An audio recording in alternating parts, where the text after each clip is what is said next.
Now the second important concept is average sample number, that is nothing but ASN function.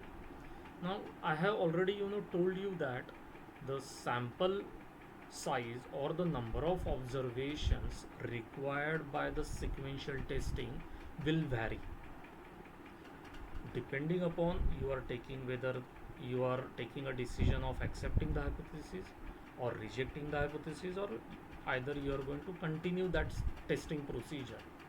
तो continuing the testing procedure की वजह से क्या हो रहा है कि सैम्पल साइज फिक्स नहीं and in fact it is a random variable and therefore we will require the number of observations, they will actually vary, and therefore we need one number known as average sample number, which we calculate. It is generally denoted by en theta. The reason is sample size is not fixed, so over a period of time we require one number, and that number is known as average sample number. So जैसे मैंने already आप लोगों को बताया था, since the number of observation that is an required by the sequential test to reach a final decision of either accepting or rejecting the lot or the hypothesis is a random variable. We may get different values of n if the same sequential test is repeated again and again. So for the same test also we may get different values. Because the random variable x is there, we are going to draw a sample from the same population, but the values will be different, and since the values will be different, the decision maybe will be different. So sometimes you are going to accept the hypothesis for the same test in second instance, sometimes you are going to accept the hypothesis in the fourth instance or reject the hypothesis, or you will continue the sampling procedure also. So you will get different value of n if the same sequential test is repeated again and again. Thus we are interested in getting an average value of n in the long run.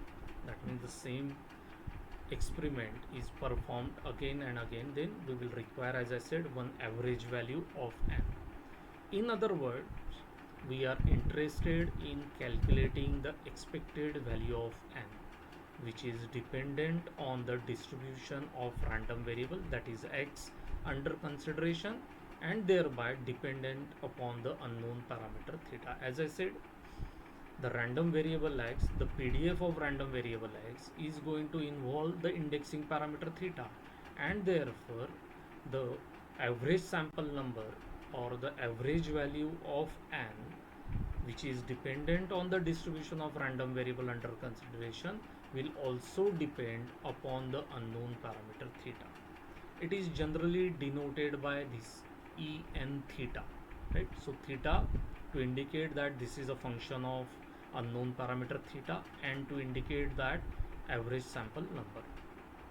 If there is a single unknown parameter theta, then we can plot for different values of theta, en theta, on y-axis using ASN curve. That means again the similar to the OC curve, ASN curve is also plotted, जहाँ पे theta को x-axis पे लिया जाएगा, en theta which is calculated again will be plotted on the y-axis. That curve is known as ASN curve. This is the general form of the ASN curve. You can see that theta is taken on the x-axis, en theta is on y-axis, and this is the curve that we will have known as ASN curve. This is of course the general nature of the ASN curve. So in sequential analysis, size of sample n is a random variable. Very important statement. Otherwise in normal testing n is fixed, but यहाँ पे n is a random variable. If the test is repeated number of times, then this n will take different possible values. Average value of the random variable n, it's an average value of n, which is nothing but the sample size. You can say that average value of random variable n is called as average sample number, that is ASN function, which is of course a function of unknown parameter theta. But let us first discuss this problem. Suppose there is a lot of n elements of manufactured product. So it's a lot of size n, capital N. It is submitted for acceptance inspection. Each unit is either classified as defective or non-defective. So you will observe one item, one unit, it will be classified as defective or non-defective. Proportion P of defective item in the lot is unknown. We have no information what is the true proportion of number of defective items. Now sample size is not fixed, please remember that. Otherwise हम लोगों ने क्या किया रहता, हम लोगों ने hyper geometric situation यहाँ पे आ सकती थी अगर सैम्पल साइज को हम लोग फिक्स कर देते थे, बट यहाँ पे वैसा नहीं है. यहाँ पे एक क्राइटेरिया रूल दिया हुआ है, the lot is accepted if P is less than equal to p dash. Okay, that means the proportion of the defective items in the lot, if they are less than equal to p dash, we will accept the lot. So if I want to, on the basis of this write down the hypothesis, then it will be like this. Here the proportion of defective items in the lot is p. The lot is accepted if p is less than equal to p dash. Naturally, if the true or the proportion of defective items in the lot, that is p, if it is greater than p dash, then the lot is rejected, right? इसी का complementary region ये हो गया, p less than equal to p dash, p greater than p dash. So in this situation we are going to accept the lot. So in this situation the lot will be rejected. So combining these two, then we can write down the hypothesis under study will be h naught p less than equal to p dash against p greater than p1. That is nothing but our alternative hypothesis. So this is now our testing problem. P less than equal to p dash against p greater than p dash. Now, as I said, the true value of p is unknown to us because that is nothing but the number of defectives in the lot. और lot को totally हम लोगों को inspect नहीं करना है. We are going to consider one number. Now that number has been given in the Dodge Romig table for different possible situation. This table में अलग अलग नंबर्स दिया हुआ है. So we shall consider a positive integer n naught which is dependent on n, right. So depending upon the lot size this integer is defined by the Dodge and Romig, known as Dodge roaming table. So from that table we will have one positive integer n naught. If we get first n0 units as non-defective items, then we accept the lot. So we start the inspection. If the item is non-defective, we will उसको अलग रखा जाएगा, दूसरा unit draw किया जाएगा, lot again that unit will be again inspected. ये procedure हम लोगों को तब तक करना है तब तक जब तक हमें first n0 units non defective observe नहीं होते. In other word, if we get first n0 unit as non defective items, then we accept the lot, but otherwise the lot will be rejected. अगर हमें नहीं मिलते इस तरह से continuation में n0 units, then we will reject the lot. Therefore the minimum sample size will be equal to 1 depending upon, अगर पहला यूनिट डिफेक्टिव आ गया तो फिनिश्ड, वहीं पे हम लोग रुक जाएंगे. So in that case the sample size will be equal to 1 because we are going to reject the lot, right. Otherwise the maximum sample size will be equal to n0. समझ में आया ये 1 एंड n0 क्यों है. Suppose I have drawn one unit from the lot, I observe that lot. Suppose n0 is equal to 10.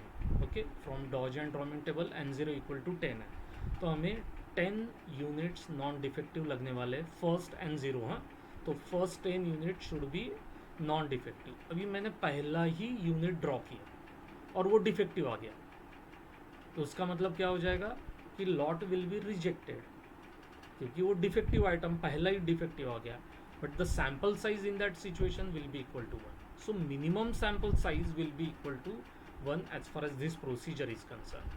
And what is the maximum sample size? Naturally it will be equal to n0, because suppose n0 is equal to 10, तो हम लोग एक एक unit draw करते जाएंगे. ये procedure तब तक कंटिन्यू रहेगी जब तक n0 that means 10 non defective items हमें मिलते नहीं है, first 10 defective. So the maximum sample size 10 हो जाएगा, मिनिमम सैम्पल साइज 1 हो जाएगा.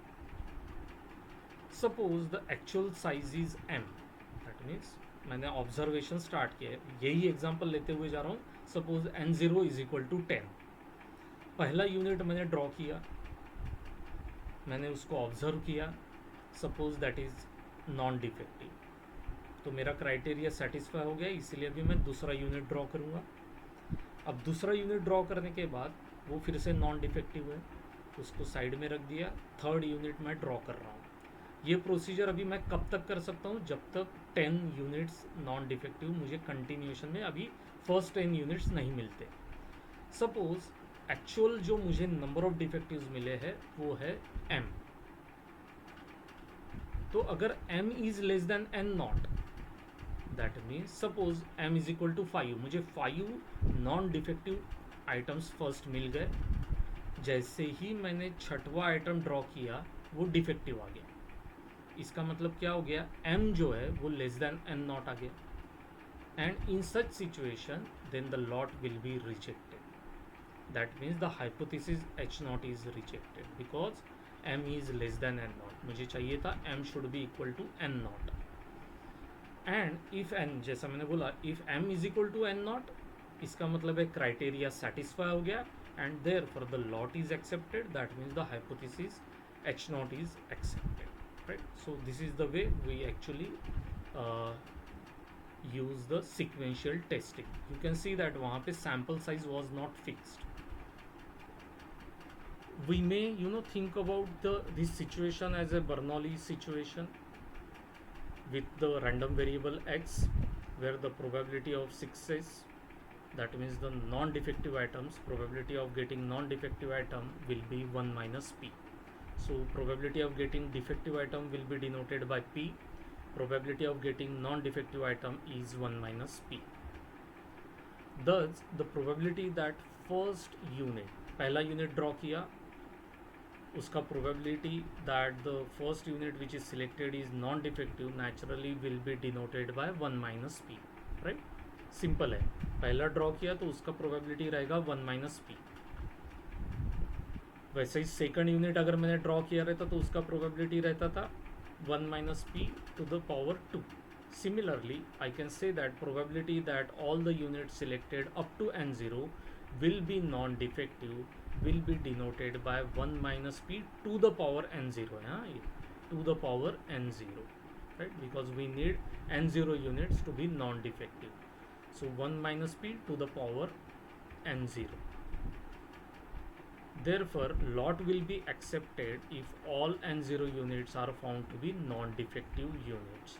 That is, probability that lot will be accepted, which is equal to probability that all n0 units are non-defective, and therefore they are given by 1 minus p to the power n0, and that is nothing but our LP. That is nothing but the OC function, probability that lot will be accepted, probability that hypothesis h naught is accepted. So that LP will be equal to 1 minus p to the power n0.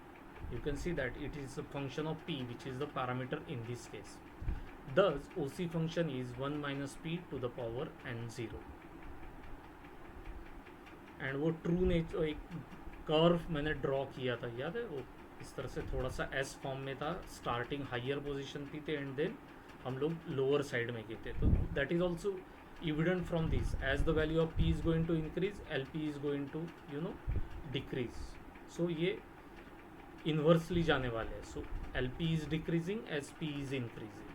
So theta की value जैसे जैसे increase हो रही थी, L theta decrease हो रहा था वहाँ पे भी, right? So that is why that nature of the graph was like that. Now the lot is accepted if first n0 units inspected are non-defectives. So for any positive integer, probability that the test will terminate at the mth draw with the rejection of h naught will be equal to 1 minus P to the power m minus one into P. Why this? मैंने बोला है कि the test will be terminated at the mth draw. mth draw में terminate होने के लिए हमें mth draw तक पहुंचना है. वो तभी होगा जब वो m minus one units are non defective, तभी जाके हम लोग नया नया यूनिट ड्रॉ करेंगे ना. So probability of non defective item is 1 minus P. m minus one at draw तक वो नॉन डिफेक्टिव ही चाहिए. Therefore that is evident from this particular function 1 minus p to the power m minus 1. But यहाँ पे मैं बोल रहा हूँ will terminate at the mth draw with the rejection of h naught. इसका मतलब है बाद में जो आइटम हमें मिल रहा है वो डिफेक्टिव मिलना चाहिए. एंड इसीलिए probability of defective item is p, probability of non defective item is 1 minus P and this is p. So m minus one एथ ड्रॉ तक हमें नॉन डिफेक्टिव आइटम मिलना चाहिए, इसीलिए वो ये फंक्शन लिखा है 1 minus P to the power m minus one. And जो mth ड्रॉ है उसमें हमें डिफेक्टिव आइटम मिलना चाहिए denoted, and that probability is p. Now we shall inspect n0 elements if and only if n0 minus 1 are non-defective, similar to this situation. Thus, probability that test will require exactly n0 observation is 1 minus p to the power n0 minus 1. n0th observation में जो भी probability रहे वो accept रहे या reject रहे, but n0 observations आने के लिए n0 minus one observations non defective ही लगेंगे. So therefore that probability will be 1 minus P to the power n0 minus one. Hence, the ASN function will be given by this particular function. You can see that n0 minus 1. So m varies from 1 to n0 minus 1. इस situation में हमें non defective item लगने वाला है, इसीलिए उसको probability जो लिखा है वो लिखा है मैंने 1 minus P to the power m minus 1 into m naturally and then into p. So this is the function I am talking about, right? Whereas in the last one, यहाँ पे आप लोग देख सकते हो n0 into 1 minus p to the power n0 minus 1. nh0 will be that, then the number of observation. So on an average, then the number of observations required denoted by ASN function will be given by this particular function. Of course, this is sequential testing. As far as the SPRT concerned, we are going to actually calculate that particular number, right? So this is nothing but the ASN function. What is the use of this OC and ASN function?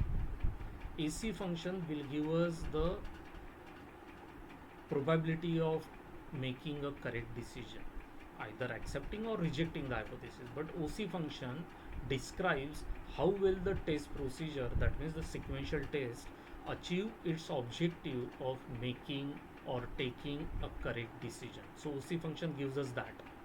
Whereas ASN function, that is nothing but average sample number, represents the price we have to pay in terms of number of observations required to reach a final decision when the test is used. Because ASN function निकालते वक्त हम लोगों ने ये assume किया है कि procedure will eventually terminate.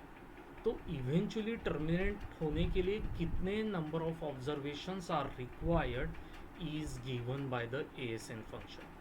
Therefore, when two sequential test procedure are compared, we have to compare their OC as well as ASN function. दोनों important चीज़ है, एक accuracy बता रहा है और एक cost बता रहा है.